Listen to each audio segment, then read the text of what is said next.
Hi guys! Samahan niyo ko ulit for today's video. Heto nga yung araw na isusurprise namin yung isa naming kaibigan na si Danica. Pumasok nga muna ako sa Save More para bumili ng cake na maliit. Super cute nga lang ng nabili kong cake, 129 pesos lang. Parang gusto ko nga bumili para kainin namin sa bahay nila Cypher at Samira. Si Carmina naman ay nasa mang inasal na at nag-order na siya ng pagkain namin. Para nakaset up na bago dumating si Danica at saka si Mars. Medyo madami pa namang kumakain nung time na yan kaya sigurado maghihintay kami ng matagal. Sabi ko nga kay Mars wag muna silang pumunta at wala pa yung pagkain, sabi ko libangin niya muna si Danica. At ayan nga, ready na yung pagkain namin kaya sabi ko pumunta na si Mars tsaka si Danica. Super cute talaga ng cake na nabili ko. Pwede siyang ipangregalo ngayong Teacher's Day. Bali wala nga palang alam si Danica na kasama kami. Ang alam nilang magde-date lang sila ni Mars. Dinahilan nga lang ni Mars na busy kaming dalawa ni Carmina kaya hindi kami makakasama kaya dalawa na lang silang magde-date. Kaya for the tago kami ni Carmina. Diyos mio. Lagi naman kami magkasama ni Carmina kasi classmate ni Samira yung anak niya. Maya-maya nga'y nakita na namin sila.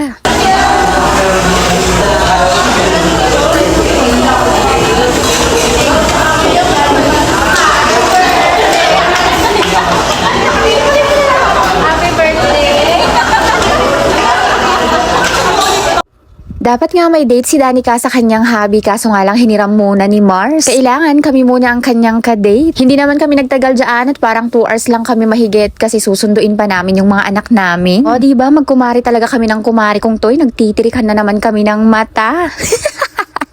Yun lang muna guys for today's video. Agyamanak! Bye!